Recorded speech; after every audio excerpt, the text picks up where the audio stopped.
Everyone, आज हम लोग क्लास 10th का pair of linear equation in two variable देखेंगे। सबसे पहले इक्वेशन क्या होता है, लीनियर इक्वेशन क्या होता है। देखो 3x plus 1 is equals to 0, ये एक इक्वेशन है और ये लीनियर इक्वेशन है। क्यों? क्योंकि इस एग्जाम्पल में x की पावर 1 है। किसी भी इक्वेशन में वेरिएबल की पावर, हाईएस्ट पावर अगर 1 हो तो वो लीनियर इक्वेशन कहलाता है। बट इस इक्वेशन में सिर्फ एक वेरिएबल यूज हुआ है, सो ये linear equation in one variable है। ये linear equation in one variable है। पर हमें linear equation in two variable पढ़ना है। मतलब हमें कुछ ऐसा पढ़ना है 3x plus 4y plus 3 is equals to 0। Okay, इस इक्वेशन में टू वेरिएबल है और हाईएस्ट पावर वेरिएबल की 1 है। ओके, सो ये लीनियर इक्वेशन है बट इन टू वेरिएबल है, इसमें टू वेरिएबल यूज हुआ है। ओके, सो ये linear equation in two variable है।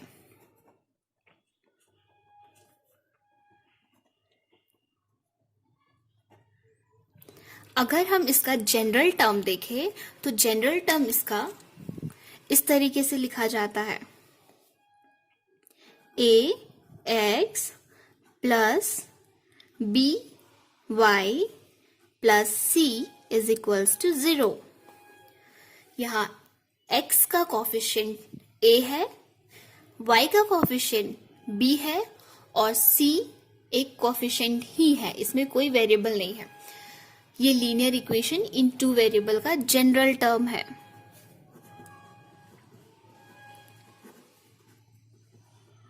ओके, बट हमें पेयर ऑफ लीनियर इक्वेशन पढ़ना है। इट मींस ये सिंगल लीनियर इक्वेशन है, हमें पेयर पढ़ना है। मतलब कि a1x plus b1y plus c is equals to 0।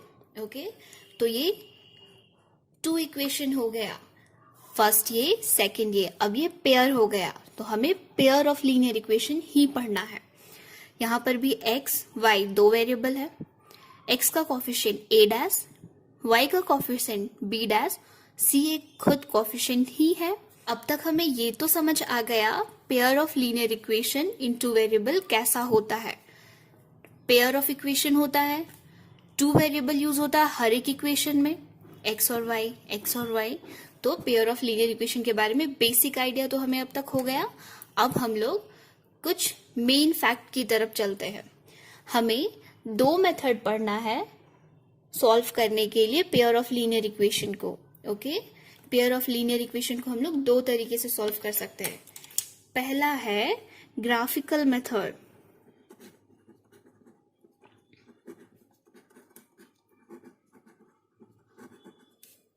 और सेकंड है अलजेब्रिक मेथड।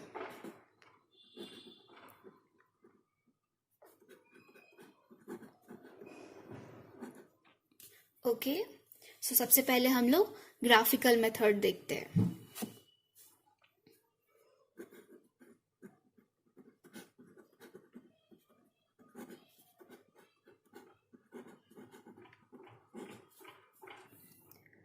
ग्राफिकल मेथड में तीन कंडीशंस के बारे में हम जानेंगे जो हमें पढ़ना है। सो पहला कंडीशन होता है, फर्स्ट कंडीशन जो हमारा होता है, a1 by a2 is not equals to b1 by b2। अब ये ऐसा कैसे हुआ, हम लोग एक एग्जाम्पल लेते हैं। Okay, linear equation in two variable का एग्जाम्पल लेंगे और पेयर में लेंगे। ओके, पहला एग्जाम्पल हम लोग लेते हैं 3x plus 4y plus 5 is equals to 0 and second example हम ले लेते हैं 4x plus 5y plus 9 is equals to 0। ये दो इक्वेशन हमारा पेयर ऑफ लीनियर इक्वेशन हो गया। अब इस इक्वेशन में A1 ये है, A2 ये है, B1 ये है, B2 ये है, क्योंकि हमने देखा A, B, A dash, B dash. So हमारा A1 B1 ये है और A2 B2 ये है। अगर हम इसे लिखे 3/4 A1/A2, इट मीन्स A1 ये है, A2 ये है, A1/A2 equals to B1/B2। B1 हमारा 4 है, B2 हमारा 5 है। तो क्या ये दोनों आपस में इक्वल है? नहीं, हमें क्लियरली दिख रहा है ये दोनों आपस में इक्वल नहीं है। सो हम यहाँ नॉट इक्वल्स टू का साइन लगा देंगे। A2 is not equals to B1/B2। जब भी ऐसा कंडीशन हो तो जो इसका ग्राफ बनेगा वो ऐसा बनेगा। फर्स्ट इक्वेशन के लिए कुछ ऐसा, सेकंड इक्वेशन के लिए कुछ ऐसा, दोनों एक दूसरे को इंटरसेक्ट करेगा एक पॉइंट पर। ओके, सो इंटरसेक्टिंग लाइन,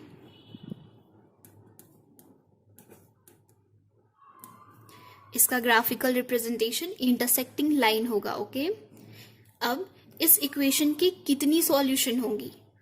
तो सॉल्यूशन तब पॉसिबल होता है जब दो लाइन एक दूसरे को कट करें। ओके, सो ये दोनों लाइन एक दूसरे के ऊपर कितनी बार लाई कर रहा है? सिर्फ एक बार ये दोनों लाइन एक दूसरे को कट कर रहा है, सिर्फ एक पॉइंट पर। सो इस कंडीशन के लिए हमारा एक ही सॉल्यूशन निकलेगा। नंबर ऑफ सॉल्यूशन अगर पूछा जाए इस कंडीशन के लिए कितने नंबर ऑफ सॉल्यूशन होंगे, तो हम लिखेंगे only one solution. Okay, only one solution, क्योंकि ये दोनों लाइन एक दूसरे को सिर्फ एक पॉइंट पर कट कर रहा है। और ओनली वन सॉल्यूशन को हम लोग कंसिस्टेंट भी बोलते हैं। अगर ओनली वन सॉल्यूशन हो तो उसे कंसिस्टेंट भी बोला जाता है। सो ये हमारा ग्राफिकल मेथड का फर्स्ट कंडीशन था। अब हम सेकंड कंडीशन देखेंगे। सेकंड कंडीशन हमारा होता है A1/A2 is equals to B1/B2 is equals to C1/C2। इसके लिए हम एग्जाम्पल लेते हैं।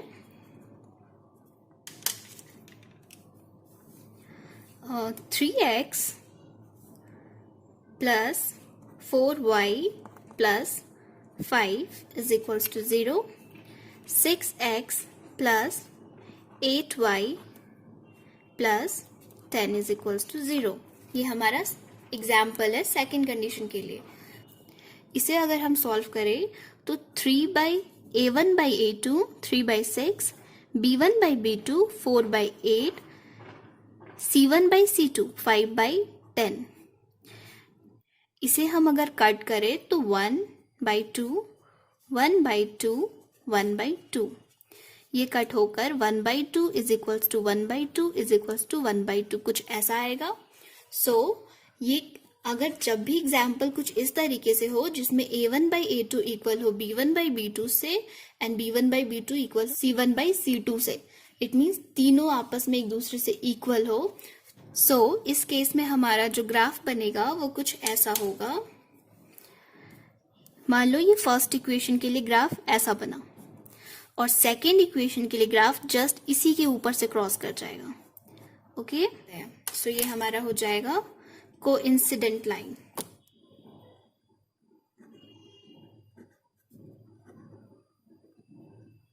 ओके, और इसमें कितनी पॉइंट पर ये दोनों लाइन एक दूसरे को टच कर रहा है? लास्ट केस में एक पॉइंट पर टच किया था तो हमारा ओनली वन सॉल्यूशन आया था। इसमें हर जगह पर ये दोनों लाइन एक दूसरे को टच कर रहा है। ओके, सो इस केस में हमारा इनफाइनाइट मैनी सॉल्यूशन हो जाएगा।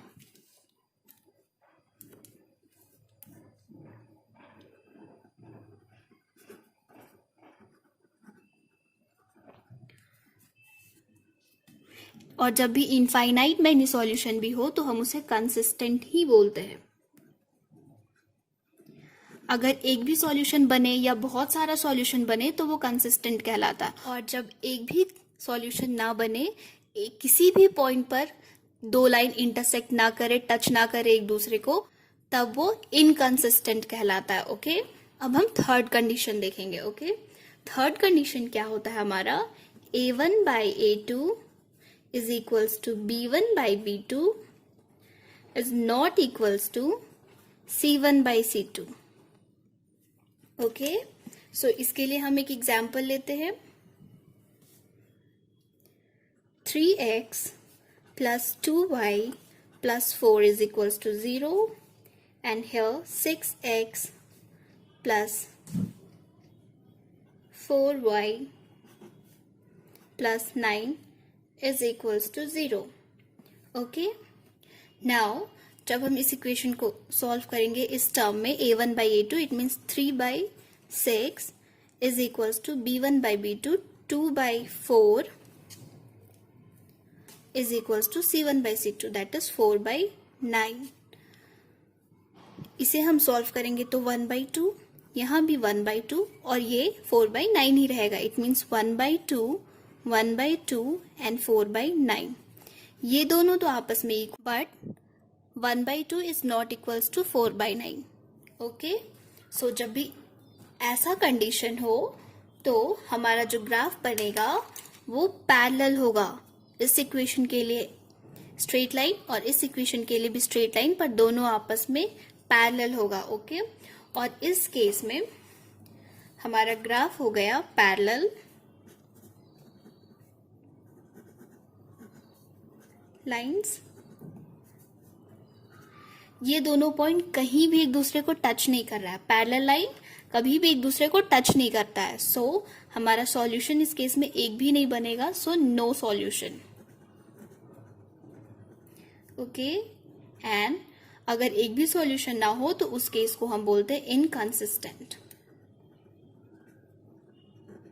सो ये हमारा बेसिक था pair of linear equation in 2 variable के लिए. आई होप यहाँ तक सबको समझ आ गया होगा. ये ग्राफिकल मेथड था जिसके 3 कंडीशन होते हैं. First condition a1 by a2 is equals to b1 by b2. Second condition a1 by a2 is equals to b1 by b2 is equals to c1 by c2. And third condition a1 by a2 is equals to b1 by b2 but not equals to c1 by c2. अब हम लोग इसे algebraic method में जानेंगे कैसे solve करते हैं. Okay, algebraic method में हम पेयर ऑफ इक्वेशंस जो होते हैं उन्हें कैसे सॉल्व करना है वो जानते हैं.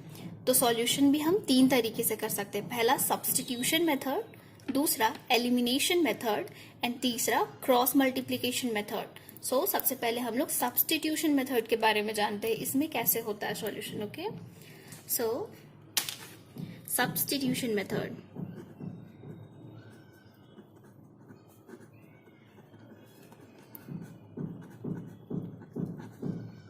इसके लिए हम लोग कोई भी एक एग्जाम्पल ले लेते हैं पेयर ऑफ लीनियर इक्वेशन का. Okay, x plus y is equals to 16. एक इक्वेशन हमने ये ले लिया और दूसरा x minus y is equals to 4. ये हमने 2 इक्वेशन ले लिया पेयर ऑफ लीनियर इक्वेशन.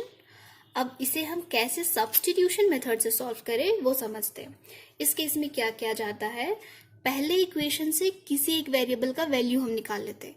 जैसे फर्स्ट इक्वेशन हम यूज कर रहे हैं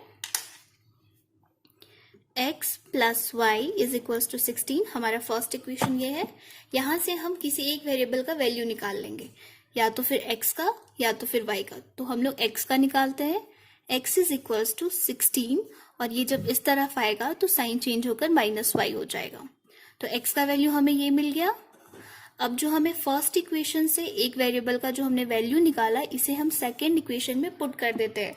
हमारा सब्स्टिट्यूशन मेथड यही होता है. तो इसे हम पुट कर देते हैं सेकेंड इक्वेशन में. अपने सेकेंड इक्वेशन क्या है, x minus y is equals to 4.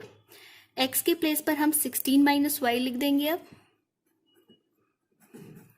और यहाँ माइनस वाई है इज इक्वल्स टू 4. x के प्लेस पर हम इसे पुट कर दिए. अब इसे हम सॉल्व करेंगे. 16 minus y and minus y is equals to 4. 16 minus minus plus, so minus 2y is equals to 4. Minus 2y is equals to 4 minus 16. यहाँ से हमें मिलेगा minus 2y is equals to minus 12. So minus cancelled and y is equals to 12 by 2, that is 6। यहाँ से हमें y का value मिल गया, y is equals to 6। अब इस 6 को y का वैल्यू हम दोनों में से किसी भी इक्वेशन में पुट कर देंगे जहां से हमें x का वैल्यू मिल जाएगा। सो फर्स्ट इक्वेशन में हम पुट करते हैं x plus y is equals to 16। ये हमारा फर्स्ट इक्वेशन था। यहाँ x को एज इट इज रहने दो, y की प्लेस पर 6 is equals to 16। So x का वैल्यू आ गया 16 minus 6, x is equals to 16 minus 6 10। So हमारा x एंड y का वैल्यू आ गया। सो बहुत सिंपल था सब्स्टिट्यूशन मेथड। आई होप ये मेथड आप सबको अब समझ आ गया होगा बहुत ही अच्छे से। अब हम लोग एलिमिनेशन मेथड देखेंगे। सो एलिमिनेशन मेथड के लिए नाम से ही हमें पता चल रहा है कुछ तो एलिमिनेट होता होगा इसमें। सो इसे समझने के लिए एक एग्जाम्पल ले लेते हैं। 3x plus 4y is equals to 10, ये हमारा equation 1, and 2x minus 2y is equals to 2, ये हमारा इक्वेशन 2। एलिमिनेशन मेथड में हम किसी एक टर्म को सेम करने की कोशिश करते हैं, या तो x के कोफिशिएंट को सेम कर लेंगे दोनों में, या तो फिर y की कोफिशिएंट को दोनों में सेम कर लेंगे। तो हम लोग अभी x की कोफिशिएंट को सेम करने की कोशिश करते हैं। सेम कैसे कर सकते हैं? इस पूरे इक्वेशन को अगर हम 2 से मल्टीप्लाई कर दें तो 3 इंटू 2 6 हो जाएगा, और इस पूरे इक्वेशन को अगर हम 3 से मल्टीप्लाई कर दें देन 3 इंटू 2 6 हो जाएगा। तो ये एक टर्म पूरी तरीके से सेम हो जाएगा, x का कोफिशिएंट सेम हो जाएगा। So let's start. सबसे पहले हम फर्स्ट इक्वेशन को उतारते हैं। 3x plus 4y is equals to 10। इस इक्वेशन को हम 2 से मल्टीप्लाई कर देंगे। सो हमारे पास वैल्यू आएगा 6x plus 8y is equals to 20। ये हमारा इक्वेशन थर्ड हो जाएगा। अब हम सेकेंड वाले इक्वेशन को उतारेंगे। 2x minus 2y is equals to 2। इस इक्वेशन को हम 3 से मल्टीप्लाई कर देंगे। सो हमारे पास वैल्यू आएगा 3 into 2 6x, 3 into 2 6y, sign minus, and 3 into 2 6। ये इक्वेशन हमारा 4 हो जाएगा। ओके, अब हम सब्ट्रैक्ट करेंगे 4 from third, subtracting 4 from third. Okay, so right here subtract 4 from third. It means हम लोग थर्ड से 4 को सब्ट्रैक्ट कर रहे हैं। सो पहले हम थर्ड इक्वेशन अपना लिख लेंगे। Write it here, 6x plus 8y is equals to 20। अब हम अपना फोर्थ इक्वेशन लिख लेंगे। 6x minus 6y is equals to 6। इसे हमें सब्ट्रैक्ट करना है। साइन चेंज हो जाता है नीचे वाला, यहाँ माइनस से ये प्लस हो जाएगा। यहाँ प्लस था सो माइनस हो गया, और यहाँ भी प्लस है सो ये माइनस हो जाएगा। अब हम इसे सॉल्व करेंगे। प्लस 6x माइनस 6x ये कैंसिल, यहाँ हो जाएगा plus 8y and plus 6y, ये 14y हो जाएगा, और यहाँ 20 माइनस 6 ये हमारा 14 हो जाएगा। सो y का वैल्यू यहाँ से 1 आ गया। अब इस y के वैल्यू को हम किसी भी एक इक्वेशन में पुट कर देंगे जहाँ से हमें x का वैल्यू मिल जाएगा। ओके, सो हम इसे फर्स्ट इक्वेशन में पुट करते हैं। 3x plus 4y is equals to 10। यहाँ 3x प्लस 4, y के प्लेस पर हम 1 पुट करेंगे। 4 into 1 4 is equals to 10। 3x is equals to 10, ये 4 इस तरफ आकर -4 हो जाएगा, and 3x is equals to 10 minus 4 that is 6, and x is equals to 6/3 that is 2। So y का वैल्यू हमारे पास 1 आ गया, और x का वैल्यू हमारे पास 2 आ गया। बहुत ही सिंपल था। अब हम अपना थर्ड मेथड देखेंगे जो कि क्रॉस मल्टीप्लिकेशन मेथड है। अब हम लास्ट मेथड देखेंगे जो कि क्रॉस मल्टीप्लिकेशन मेथड है। ये भी बहुत सिंपल है। इसके लिए हमने एग्जाम्पल ले लिया है 2x plus y minus 5 is equals to 0।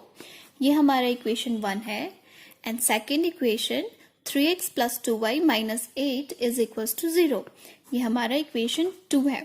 अब हम इसे सॉल्व करेंगे। सो क्रॉस मल्टीप्लिकेशन में सॉल्व करने के लिए क्या करते हैं, हम एक बार फर्स्ट टर्म को पूरी तरीके से हाइड करते हैं और बाकी दोनों के बीच में कैलकुलेशन परफॉर्म करते हैं। देन सेकेंड टर्म को हाइड करते हैं, बाकी दोनों के बीच में कैलकुलेशन परफॉर्म करते हैं एंड देन थर्ड टर्म को हाइड करते हैं, फिर जो 2 बचा हुआ है उनके बीच में कैलकुलेशन परफॉर्म करते हैं और जितनी वेरिएबल है उसे हम नीचे लिख देते हैं। इसे सॉल्व करने के लिए एक फॉर्मूला भी है बट उसे याद रखने की जरूरत नहीं। इसे सॉल्व करने का प्रोसेस अगर हम समझ गए तो हमें फॉर्मूला की जरूरत नहीं पड़ेगी। सबसे पहले फर्स्ट वेरिएबल x है, हम यहाँ x लिख देंगे। सेकेंड वेरिएबल y है, यहाँ y लिख देंगे और थर्ड के प्लेस पर हम 1 लिख देते हैं। ओके, नाउ तीनों को इक्वेट हम करते हैं। फर्स्ट टर्म को हाइड किया, सेकेंड के बीच में कैलकुलेशन परफॉर्म करते हैं। y का कोफिशिएंट 1 है, 1 into minus 8 that is minus 8, बीच में हम हमेशा माइनस साइन डालते हैं। Then minus 5 into 2 that is minus 10। अब हम y के लिए सॉल्व करेंगे। यहां पर हम हमेशा माइनस साइन देते हैं, x प्लस में y माइनस में देन 1। ओके, y के साथ हमेशा माइनस साइन रहता है। सेकेंड टर्म को अब हम हाइड करेंगे, 2 into minus 8 that is minus 16, then हम माइनस साइन पुट करेंगे। Minus 5 into 3 that is minus 15। Okay, now 2 into 2 4, third term को हमने हाइड किया। Then 2 into 2 4, 1 into 3 that is 3 minus 3। सबके बीच में हम माइनस साइन डालते हैं। अब हम इसे सॉल्व करेंगे। x divided by minus and minus minus plus 10 equals to minus y, then minus 16 minus minus plus 15, then 1 divided by 4 minus 3. Okay, now हम एक बार इस टर्म को इस टर्म से इक्वेट करेंगे, देन इस टर्म को इस टर्म से इक्वेट करेंगे। एक बार x वाले टर्म को कोफिशिएंट वाले टर्म के साथ, देन y वाले टर्म को सेम कोफिशिएंट वाले टर्म के साथ। Okay, so write it here, x divided by minus 8 plus 10 is equals to 1 by 4 minus 3। इसे सॉल्व करने पर माइनस 8 प्लस 10 सॉल्व होकर 2 हो जाएगा। यहाँ 1, 4 माइनस 3 दैट इज 1 और x का वैल्यू हो जाएगा 2 इंटू 1 2। क्रॉस मल्टीप्लाई करने पर यह हमारा x का वैल्यू आ गया। अब हम y के लिए सॉल्व करेंगे। यहाँ हमारे पास minus y by minus 16 plus 15 is equals to 1 by 4 minus 3 है। इसे सॉल्व करने पर minus 16 plus 15 minus plus minus हो जाएगा। 16 माइनस 15 1 हो जाएगा एंड बड़े नंबर में माइनस का साइन है, यहाँ माइनस का साइन लगेगा। अगेन 1 डिवाइडेड बाई 4 माइनस 3, यहाँ भी 1 हो जाएगा। नाउ माइनस साइन कैंसिल हो जाएगा और y का वैल्यू क्रॉस मल्टीप्लाई करने पर 1 into 1 1 and y into 1 y का वैल्यू हमारे पास 1 आ गया। ये भी बहुत सिंपल था, किसी फॉर्मूला को याद करने की रटने की जरूरत नहीं है। सिंपली हम कॉन्सेप्ट से भी सॉल्व कर सकते हैं और याद रख सकते हैं। आई होप आप लोगों को ये बहुत अच्छे से समझ आ गया होगा। आगे की वीडियो में हम लोग इस टॉपिक से रिलेटेड क्वेश्चन सॉल्व करेंगे। Okay, so thank you for watching my video. If you like my video, please hit the like button and do not forget to subscribe my channel.